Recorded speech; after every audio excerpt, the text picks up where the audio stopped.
it looks like we do have a few people who are joining us, and we're at 101. So I guess let's get started, and we'll take a deep breath, or I will take a deep breath. I'm really saying that for myself. I am Kristi Amendola, and I am the Vice President for Member Experience at M2N Minority Moves Network. And it is my pleasure to be here today with Johanna. I'm going to introduce her in just a minute. Before we start with that, in case there are people who are new to our platform and new to learning about M2N, a couple of things about myself, because not only are we about our professional lives, but our personal lives are obviously very connected to that as well. But I am a mother of 2 teenage daughters, and my husband is a first-generation American, and on a plane right now to go to Italy for work. So that's what's happening in the Amendola house. With M2N, we are a company that is dedicated to building an inclusive workforce to ensure that the corporate long dollar is being directed toward opportunities for underestimated professionals in the workforce. So what does that mean? In shorthand, it's connecting underestimated professionals with opportunities and trying to re-level the playing field and talk about and change the systems that have been obstacles and barriers for people finding fulfilling work in their lives.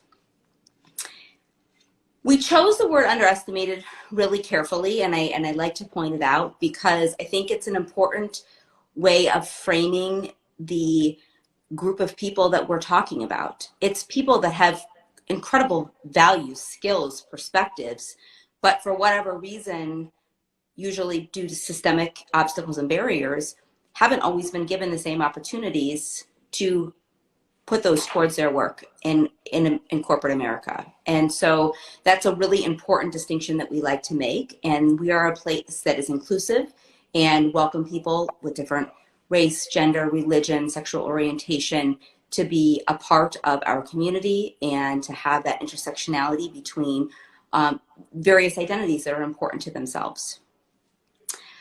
MPower is our app that we are building. It's actually built, and now we're in test flight, that is connecting diverse professionals, underestimated professionals, with content and job opportunities. It is built on trust. It's built on us sharing our voice. It's about talking about hard issues and connecting with companies who are committed to building an inclusive workplace. It can't just be, I would like to hire diverse professionals to check a box. That's not about trust. So working on both ends of the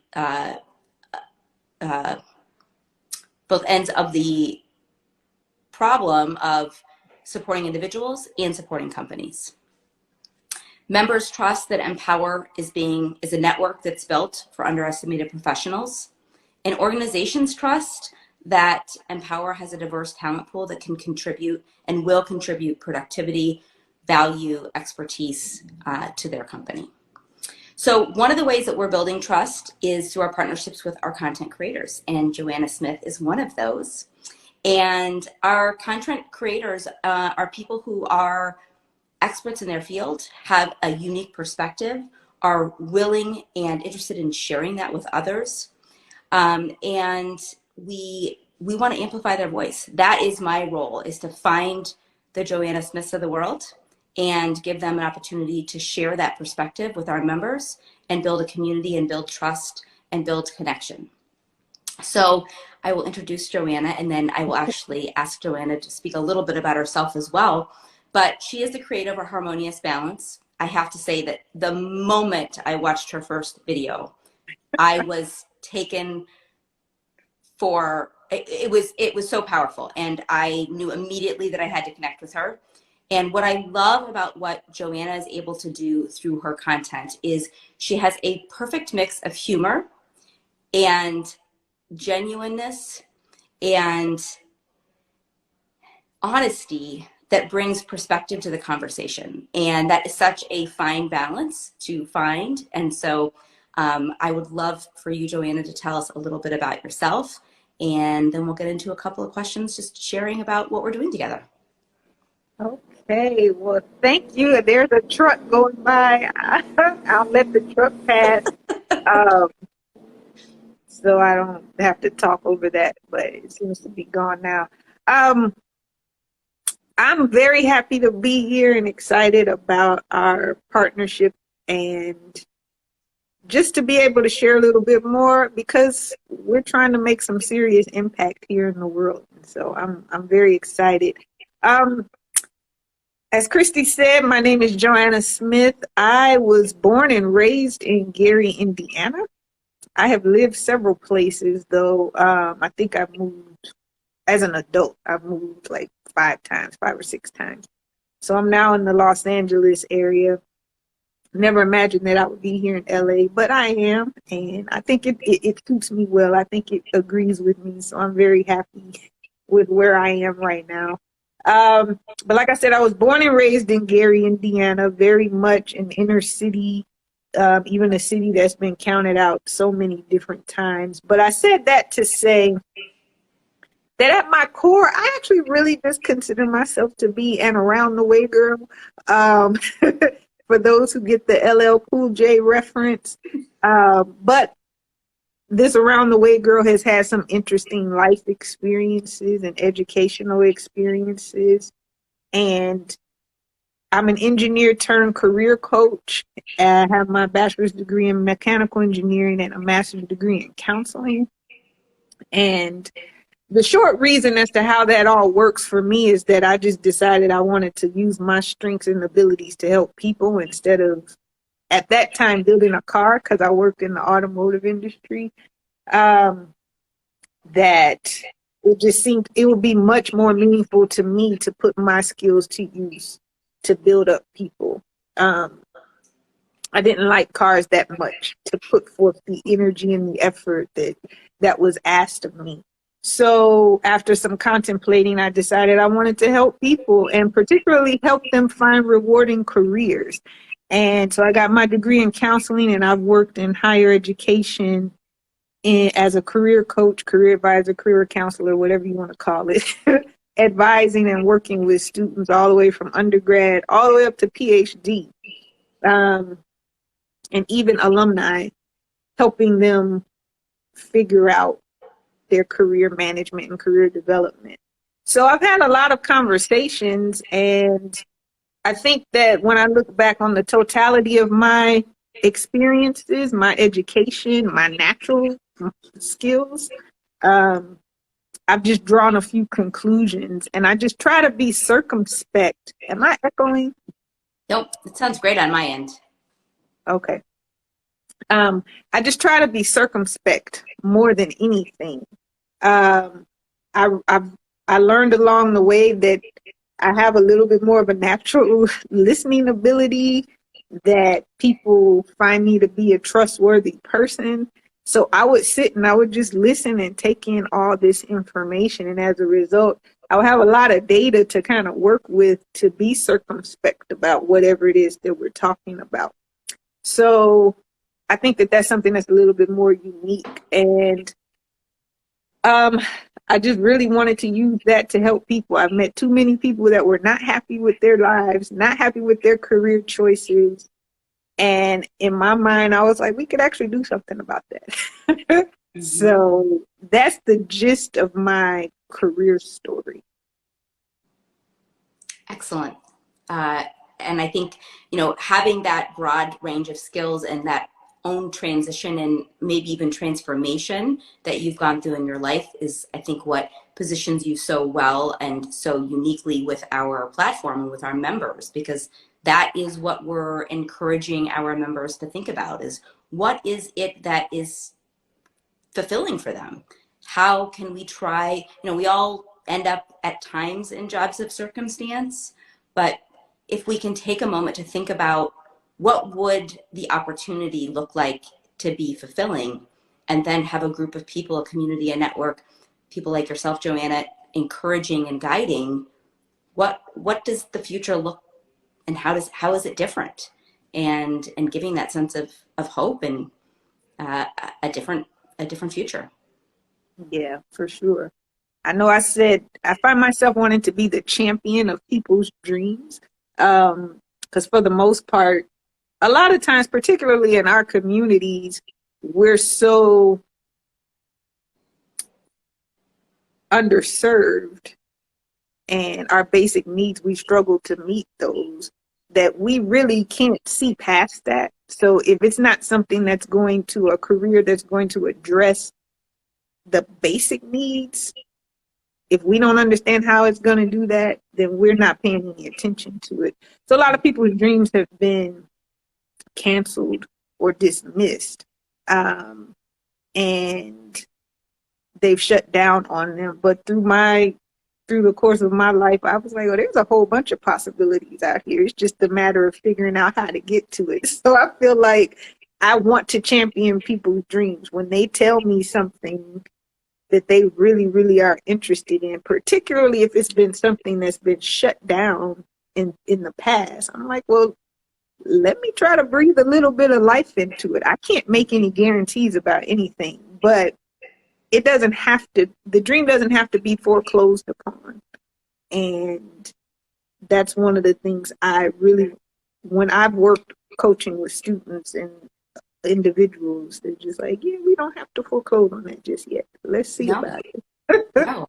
You know, and I think you and I talked about this at the very beginning when we first started, you know, meeting each other and getting to know each other. But so often the world tells us to give up on our dreams, right? Sometimes it's very, in a very straightforward, in your face kind of way. And sometimes it's in these very subtle but very effective messages that we get throughout our lives. And so, you know, to be able to counteract that, right? That is what Empower is about, is counteracting those negative messages that encourage us one way or another to give up on those dreams, to find something else and to see it from a different perspective. So thank you for providing that for our members. It's important. Yeah. Well, why don't I talk a little bit about how Empower works, and then what I'd like to do is turn it back over to you, Johanna, to talk a little bit about, well, actually, I'm going to take that back. I would like to talk to you about where you see what you're creating for Harmonious Balance aligns with Empower and M2N, and sort of what your vision is for that partnership. And you've alluded to it a bit, but just speaking, I guess, more specifically about how we work together and our members, and, you know, why you started Harmonious Balance, what's that journey been like, and then and finding us. Okay. Well, Harmonious Balance is an interesting term, interesting name, of course, and it's obviously the two words harmony and balance put together, and it's built off of the two ideas of work-life balance, which I think a lot of people are familiar with, and then perhaps they may not be as familiar with the term work-life harmony. So work-life balance, that came into our vernacular. I think Gen Xers brought that in, because baby boomers were more so the ones that work hard, by any means necessary, that type of thing, work hard, play hard. There was, the life aspect of it just wasn't considered. It was all about grinding. And the Gen X folks came in with like, wait a minute, come out. We want to have a little bit of balance here. But then as time has gone on, a lot of people say that balance really isn't achievable. But when I would sit and listen to people, I'd be like, well, your life actually isn't that bad. Your kids are okay. Your life, I mean, there just seemed to be this disconnect. It was like, and then I realized they were using the literal definition of balance, meaning equal distribution. And then I remember hearing the term work-life harmony when I was visiting a company. And I was like, huh. Whereas harmony means it's as you see fit. As long as it's congruent with you, it's okay. It doesn't have to be equally proportioned. It doesn't have to be evenly distributed. So I was like, that's really what a lot of people are experiencing. They're experiencing more harmony. But to blend the two, I realized that harmony is really an outcome of balance, and balance being internal balances, our physical, emotional, spiritual, mental. All of those things have to be in balance. If we're out of balance physically, we have injury and illness. If we're out of balance mentally, then we have all kinds of distractions. If we're out of balance emotionally, then we're dealing with who knows what. Um, and then spiritually, we could feel kind of like we're just lost and don't have a sense of purpose. So when you actually have balance in those areas, then you can actually make harmonious decisions, or decisions that lead to more harmonious outcomes. And the tagline for Harmonious Balance is living our best lives, being our better selves, and accomplishing the greater good. I think those are the three main outcomes that probably all of us are seeking as people. We want to live our best lives, and we want to feel good. We want to feel fulfilled. We want to have joy. We want to feel like we're just doing well and things are going well for us and our loved ones. So we want to live our best lives. Being our better selves, that's more about showing up, favoring light instead of darkness, based on a quote from Dr. King: hate cannot drive out hate. Only love can do that. Darkness cannot drive out darkness. Only light can do that. So being our better selves, showing up, and accomplishing the greater good. We got a lot of stuff going on wrong in this world. And we do have individual journeys, but we are part of a larger community, whether it be whatever community we decide, but whether it be a local community and based on affinity in some other type of way, nationally, globally, there's a greater good that needs to be accomplished. And when we feel like we're okay, we don't mind helping. We don't mind serving. So I believe those are the harmonious outcomes in a broader sense that everybody's looking for. And then if you try to drill down more on each of those individually, that's really where more of the content for Harmonious Balance comes in. And I think that's where the MPower and M2N connection begins, because how do you live your best life?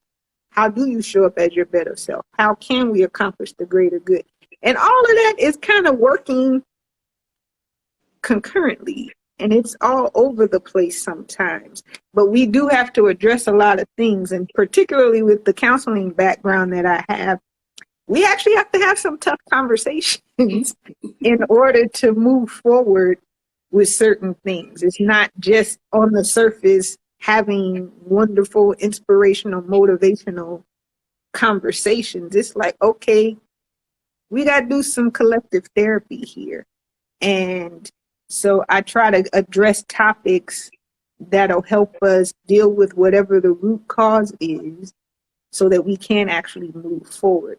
And one key piece from a career standpoint, and I feel like I'm getting long-winded, but from a career standpoint, is our career well-being is very core to our overall well-being. And it's actually a video that I just uploaded for MPower where I talk about that a little bit more as to what that really means and how it's actually been studied, that if you're not thriving in your career, then you're probably not thriving in your overall life. So, yeah, I loved your analogy of like, are you 0 for 7 this week or right. 2 for 5? And I thought Right. that was such a great way of putting it, right? Who wants to show up 0 for 7 every Right. week? Right. That you're only looking forward to weekends versus your weekdays. So how about we strive for a 7-0 work week, not be underwater with you only looking forward to the weekend. So you have good weekends as well as good weekdays. So that means you're happy the majority of the time, or that you're feeling good the majority of the time with what you're actually doing. So, so that plays a key role in our overall well-being. But there's a lot that goes into being able to make those types of career decisions that's going to lead to that type of well-being.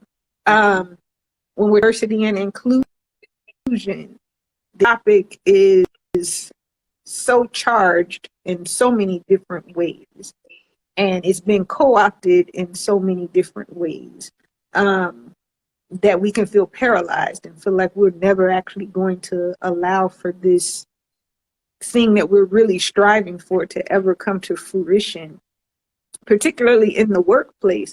And so there's some things we really do have to address, and topics along the lines of race, topics along the lines of boundaries at work, topics along the lines of interpersonal dynamics at work. And not just particularly along the lines of race, but just how you relate and deal with people in general. We can do better on a number of fronts. There's something about our work environment, because so much is attached to that, our livelihood, our identities, that a lot of people don't show up as their best selves at work. And so we got to work through all of that in order to have work environments that people feel comfortable in and they feel like they can thrive in and they feel like they belong in. So we're out of balance. It's essentially right now. Our workplaces are really out of balance. I never really thought about it that way, but our workplaces are truly out of balance. And as a result, we don't have harmonious work environments. And we have to figure out how to get it back into balance so that that harmonious environment can actually be a real thing that employees actually really experience when they are in those roles day in and day out. Right. Right. Yeah, I was going to talk a little bit about that gap, but I like how this is why you're so brilliant, is you just came up with a better idea about the out of balance, because it is out of balance, right? I mean, on one hand, we're having conversations with individuals saying, bring your authentic self to work and find fulfilling roles and, ask yourself hard questions. But if we don't ask those same hard questions about our systems and our institutions and our organizations, then we will continue to be out of balance, right? We set up a workplace that was mostly convenient, the expectations, the structures, the behaviors that were set up for white cisgender men. That was how our workforce was initially established. But that is not how our workforce looks like right now. And so if we don't name that and understand that, then we're just shuffling people into a system that doesn't meet their needs or allow them to find fulfillment. You can't find fulfillment in a system that wasn't designed for you. And a system that is, the system has to be designed to be inclusive. And that's really hard to do. But we have to name it first before we can start to peel away at it and work through it. And that's what I think is genius about how you do it, is that you name these really hard topics and talk through them in a way that is accessible for people to think about, whether they're an individual looking for a job or a leader in a company that is wanting to push, their company along on a more inclusive journey. I mean, we all, to your point, we all play a role in our individual identity and our individual journey, but also part of the collective good. So we have that duality in our roles, and we can all contribute to that. And, sometimes the work we do as part of the collective good helps to influence then how we show up for ourselves and vice versa. Right. It all feeds off of one another. It's not a linear thing. This is funny. I was thinking about this, and in all honesty, I don't know how true this particular idea is, but it makes sense. So I'm going to go with it. A lot of our offices are like freezing cold all the time. All the time. And I remember somebody telling me that when they actually started creating standards for codes and facilities and environments and all of that, it was based on men who were dressed in thick suits throughout the day. And so the room temperature didn't need to be super high, otherwise they were going to be very hot and uncomfortable. And I was like, well, this is not the environment we're in anymore. We need to update this, because everybody was cold. Right. Even men don't even wear suits anymore. Right. Even the men that were in these offices, they just like, man, it's cold in here. So it's just kind of like, we just need to, some practices just need not be, because they're completely outdated. And they were based on something that I think people probably thought would never happen. And it's just like, okay, let's address this. And I think there is a way to address it for those who actually want to participate in good faith, such that people feel good about it. They don't feel attacked, that it doesn't end up being such a divisive type of issue. So I believe there is a way to discuss it.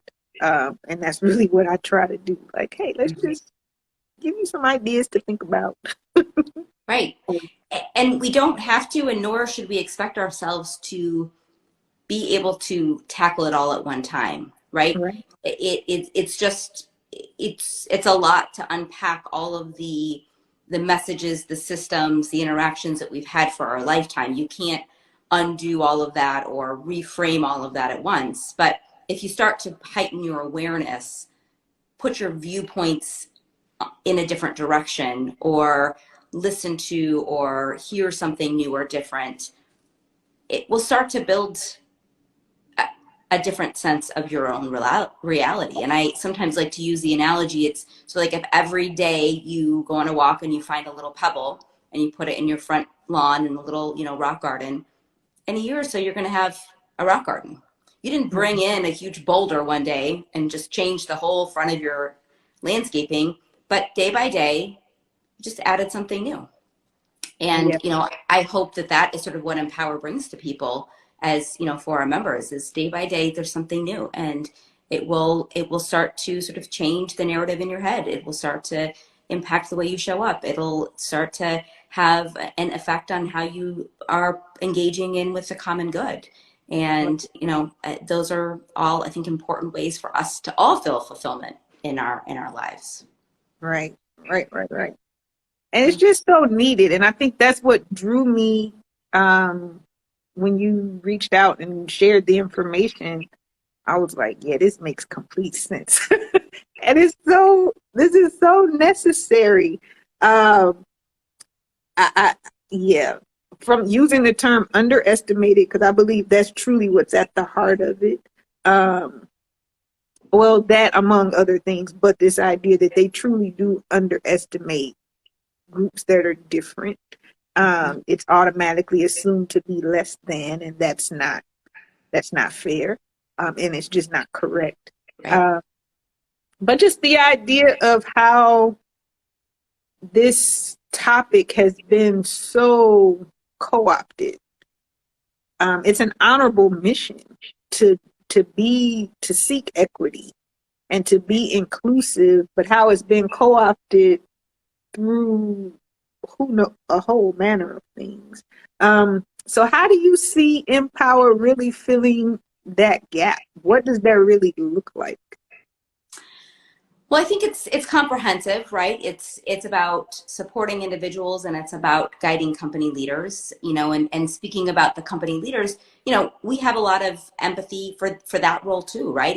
It's not easy to lead a company. It's not easy to be a manager or a leader in your company. There's a lot of demands on your time and on your bandwidth. So while we've spoken a lot about how we support our members, we also really want to support our companies and our leaders. If they are raising their hand saying we want something different, we are committed to an inclusive culture, then we want to help build that support. One of the things that really is powerful for us is the idea around a skills-based hiring approach. And why that matters to us is, it's a way of looking at candidates for job opportunities in your organization based on the skills that they possess versus then maybe the pedigree that they're coming. There's a lot of data out there that doesn't really correlate where you get your college degree from, or in many cases, whether or not you even have a four-year degree. And, often we put a four-year degree requirement on any job posting that we post in any corporate environment.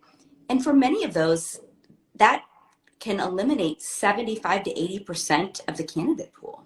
And especially if you're talking about candidates who are from a diverse lived experience, gender, race, religion, may not have those opportunities for those four-year degrees, but have acquired certifications, technical skills, different sets of experiences and skills that would be really valuable in that job. So we do a lot of talk and discussion with companies about how to reframe the hiring process. So we're looking at the things that really are predicting success, not just some of the criteria that we've become comfortable with using as a way to evaluate candidates. The other thing is transparency. I'm sure that you have had this experience, Johanna. I certainly have in my career. As a candidate, you feel like you have to share everything about yourself on your resume, right? Where you live, where you went to school, what jobs you had, when you left those jobs, your personal activities if you want, your awards, all of those things. And companies really don't have to provide any information if they don't want. Now, California, they just passed their law, I read it this morning, that you have to post your salary, specific salaries for positions. So that's a start, right? That's a start to getting towards pay equity. But also, what about benefits? What about culture, items about the culture and how people interact and things that help diverse professionals make good decisions about what the environment is going to be like and how does that fit for them? And so often we ask questions about, oh, what are my goals? What's the role? How many vacation days do I get? Those are important things to learn, but we also need to learn how to ask questions about how does your manager provide feedback?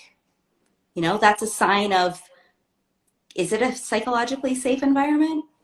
How are things communicated? How do we do annual planning? Those are signs of, is there integrated departments, or is there a lot of siloed departments? And some of those nuanced ways of showing up in an interview, being part of the interview process that puts the candidate in the driver's seat versus the company and the hiring manager always in the driver's seat, that it's more of a conversation. And then the other thing that's really important for M2N is wraparound services. And we kind of spoke to this a little bit at the beginning, but putting diverse professionals in roles to check a box is not inclusion.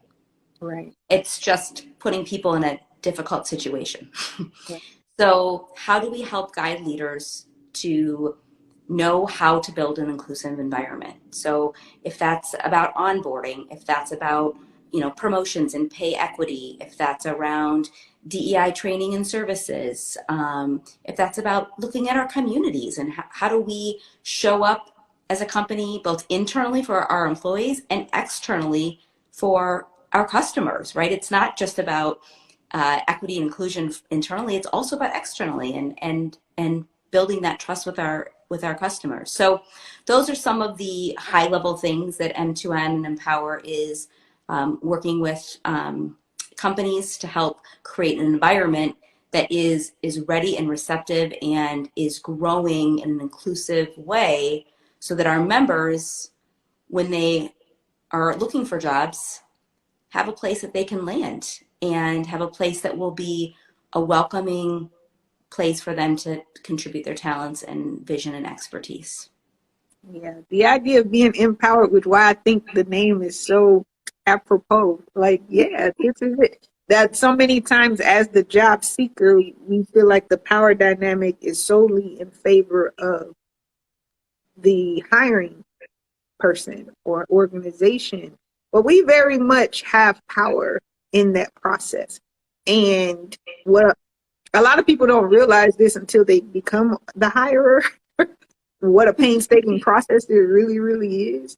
So that being said, they want to have the right person as much as possible to be in the role. They want to have these roles filled, that it's very much an interruption to steadily hire and leave and have high turnover and all of that. That's not the sign of a healthy organization. And so we do have power. And we do, and in all honesty, we are in a more vulnerable position because a lot of us are just in need of a paycheck. And so as a result, we feel subject to whatever it is that they're saying, and we don't want to make them angry. We don't want to we don't want to disrupt them in any kind of way. So we'll just subject ourselves to whatever we think they want to hear and what they want to do. And when in fact we really do have power in the situation. And even after we become employed, we have power. And I think the pandemic has kind of shown us that, that we have a way of we can let employers know how out of balance things are. Yeah. Yeah. With our feet. That's all we have to do is just with our feet. Right. And we actually do want it to be better, and it's to their benefit to be better. It's a mutually beneficial proposition. So companies that have employees that don't want to leave, that's wonderful. Yep. That's the best situation to ever be in, for an employee to really have to, if they have another opportunity, a true growth opportunity elsewhere, but for them to really have to struggle because what they have is so good. Why wouldn't any employer want that? Right. Why wouldn't anybody want that? But instead, there's a mentality that needs to be addressed. And I'm excited to see who the true players are, the ones who are coming to the table in good faith saying, hey, we want to get this right. We know it can be tough. It might be a little messy along the way, but we're willing to stick this out so that we can have the transformation that we're looking for. So, and I think those are the companies that in 10 years from now are going to be completely differentiated from the rest of the pack. Because as you said, it is mutually beneficial. And that's really where I think that the competition starts to separate. And, I'm excited. I'm really excited to see what that looks like, because I think that there's great potential. Yeah, for those who come to the table in good faith, I think a lot of great things can actually happen. And like I said, it's work, but if you're willing to do the work, you can come out with something really, really beautiful. That's really harmonious. Right. It all comes back to our harmonious balance. So it's the perfect closer. Well, Johanna, thank you for being our partner. Thank you for being a founding voice. I hope that I tell you often enough that I value what you bring to our members. I value what you bring into my life. Every time I get a video from you, I learn. It is a fantastic honor and privilege to know you and to have you in my life. And I am grateful for those of us who have joined us today. I am grateful for those who follow us and are supportive of our mission. And continue to follow Harmonious Balance on YouTube. Johanna is even a TikTok master, so check her out. She's really good. You cannot find MPower really on TikTok, but you can find us on LinkedIn and Instagram. We're not quite as cool as Johanna, but we'll get there. And we'll have another special guest in November, and we'll post details. And again, Johanna, thank you for being you. Thank you for being here. I appreciate it. Well, thank you very much. And it's very affirming to me, stepping out this way and putting my thoughts, my feelings, my way of thinking about things out to the world to be embraced. Is great for you all to embrace it. So it's very affirming to me, and I don't take it lightly. So yeah, this was great. It's good. We did it. All right. All right. Enjoy your afternoon. Thank you. Okay. Bye.